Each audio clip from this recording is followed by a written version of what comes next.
Let's go with your Knicks, Pete. I want to talk about your Knicks.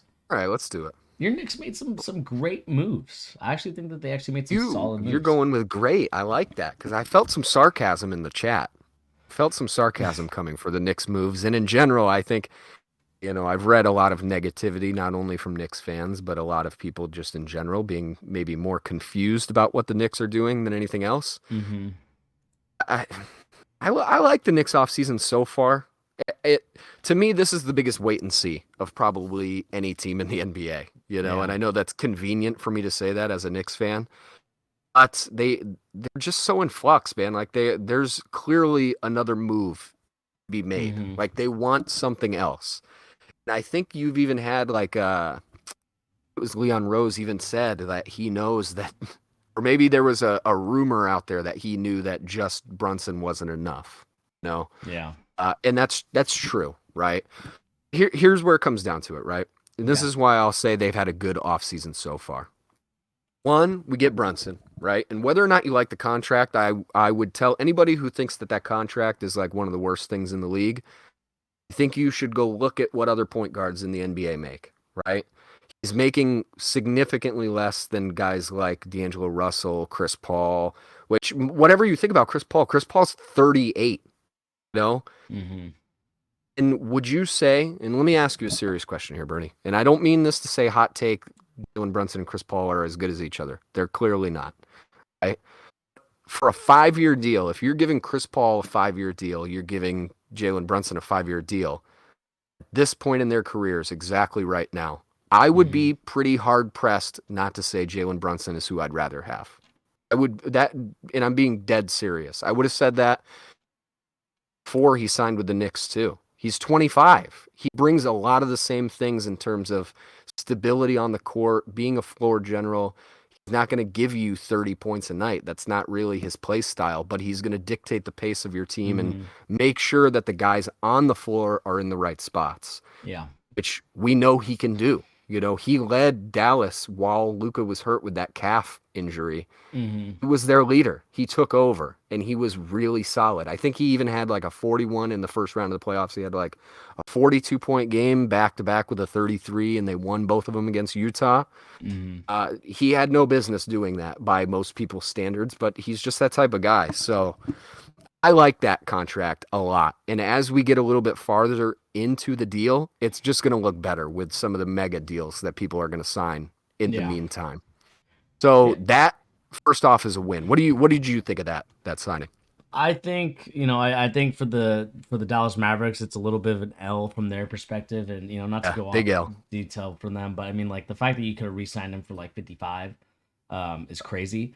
But I think from the Knicks perspective, I actually don't mind that pickup of Jalen Brunson. Again, is he going to be a guy? 104 mil in today's game is not as much. When we think about guys like John Collins who got 120, and you think about Yeah, other guys that kind of got that contract. I mean, to Jalen Brunson 104, that's actually not a bad deal. I think with the dude, that's crazy good nowadays. Yeah, and I think for the Knicks, the only thing I'm disappointed with more so is the fact that unless they think that they're going to get something with these draft picks, obviously trading to the Oklahoma City Thunder, they're going to have to figure out how to use those draft picks to acquire those assets that they need. They need one more guy, and they need to trade Randall, and it needs to be trading Randall for a star player. I also heard rumors of Carmelo Anthony could be a nice reunion back So in. like as like a sixth, seventh man, I would love it. But yeah, that is not moving the needle by any Yeah, stretch of the imagination. yeah. I still So the only thing I'll say is that I still think that the Knicks have another move to go. The question is, what move do they go? That's the biggest question. Make sure we didn't lose Pete. Might have lost him. Give us a second. See, Pete, you there? All right, I think we lost Pete for a second. So kind of for the Knicks perspective, as we kind of wait for Pete to join back into this chat, um, I think that the Knicks obviously have another move to go. They obviously trade away Kemba Walker, which is a great thing for them. The fact that you're able to get rid of Kemba Walker's contract is a huge move for the New York Knicks. I just think the fact that you're able to get off something that big, is just kind of crazy. Um, I'm at work. Who got traded where? Lucky for you, Justin, you didn't lose Zach LaVine. He's actually staying. But Rudy Gobert is officially now a Timberwolves player. And again, Laser Wojnarowski, let's see what he says. I think Josh, shout out to Josh. Jabberwocky talked about it. Looks like they're trying to build and retool the roster around Donovan Mitchell. That's an interesting story. Pete, you back? Can you hear me? All right, I think you're back now.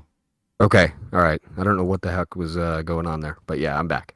Okay. The only thing I just said is that for me, I think that another great move for the Knicks as well was getting rid of that Kemba Walker contract. I know that Yeah.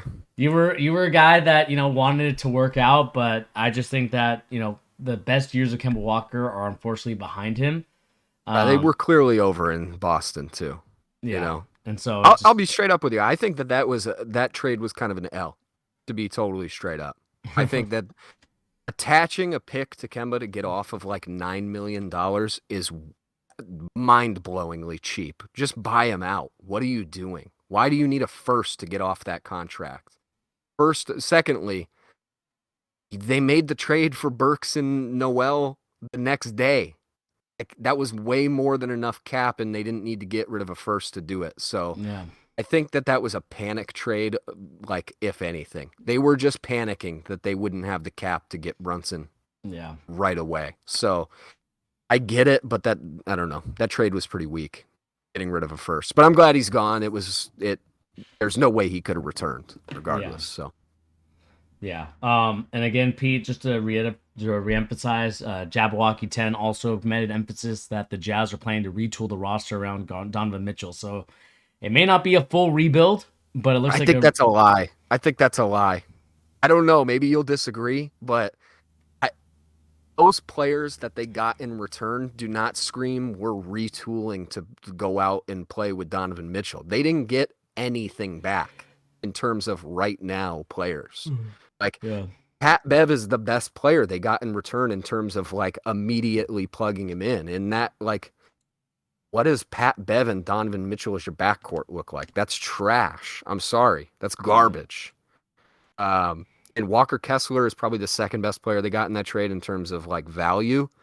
And he's like 20 or 21. So I don't see that this is a retool. I see them as, we're not trying to start a fire sale on Donovan Mitchell.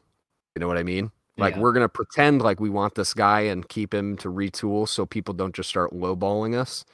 But I would be shocked if Donovan Mitchell is on the Utah Jazz at the beginning of next season. yeah. We'll find out in the near future. Unless they have no faith in him to lead them to like a winning record. What if they just thought if we throw him out there, we're still going to be trash anyway? That would be interesting to me. They just think like, hey, defensively, this team is going to be a nightmare. Let's just lose a bunch with Mitchell and then add Mhm. Wembanyama. Maybe, but I don't think so. We'll find out in the near future what's going to be going on from that perspective. So in terms of your Knicks, Pete, I think that for the most part, I think that they are again trying to find that one piece again. I think that Hmm. they'll try to look for it. Obviously in the trade deadline or free agency, um, and we'll see what happens, man. I think that this is going to be a fun and interesting offseason for the Knicks, trying to figure out what the next move is. I mean, I think trading Evan Fournier might be in the cards as well.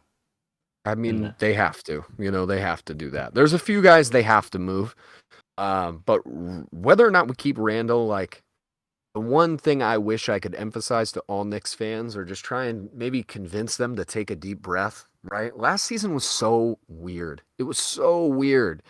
And we did not have a point guard. Like, we literally did not have somebody who Mhm. traditionally plays the role of point guard. When you think of that being the case with a guy like Randall and with a guy like RJ, who maybe are not the greatest creating their own offense Mhm. sometimes, they take some kind of wacky shots. RJ because he's young, Randall because he's Randall. That season was bound to be bad. It was in the cards for it to be bad unless a miracle happened where Yeah. Quickly became a point guard overnight. But he couldn't do that. Burks couldn't do that. So I'm hard pressed not to think that even just adding Brunson, like an actual guy who can run the offense next to Randall, next to RJ, there's no way it's worse than it was last season. There's just no way. And when it comes down to it, this was a team Mm-hmm. that, without a really good point guard the year before, shocked a lot of people and made it as a 4 seed into the playoffs. So Mm-hmm. you never know. Maybe it was just spacing completely. Maybe it was just the way that the pacing of the offense was going that just didn't line up. Um, I, I don't know, man. I'm not mad at this team. They definitely need to try and do something though, Yeah. something else.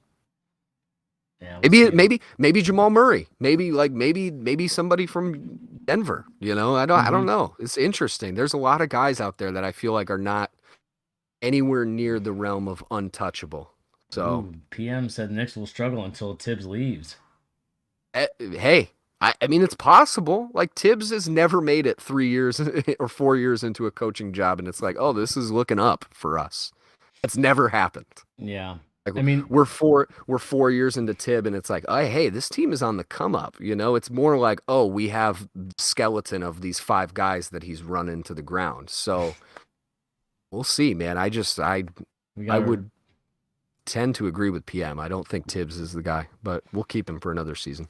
Yeah, it looks like we got Shams and Woj in the chat with Sean and Josh. Gonna go back at Sham. it.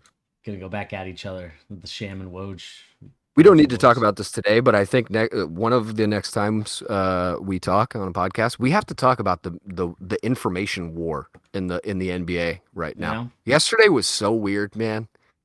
Yesterday was so weird the way that Shams and Woj are reporting, but also you have guys like Chris Haynes who are getting this information too as like the insiders. Yeah. I mean, yesterday, and I don't want to get too deep into this, it almost seemed like Woj was like actively trying to stir the pot, like because he didn't get the scoop as fast as other people, Yeah. which is super weird. Like it's almost like a competitive just reporting of news. Like it's so whack, dude. It's so crazy. I mean All right, that's let's get. that. I mean that the thing I'll just say about that is I just think that those Yeah, are those guys. I mean you have to when you're in it this is the position. job for sure. That's the job, but Yeah. it is pretty corny when it Yeah. comes down to it because they're I don't. wrong all the time too. So it's Yeah. not like they're perfect even when they aren't fighting with each other. Yeah. I don't disagree with that at all.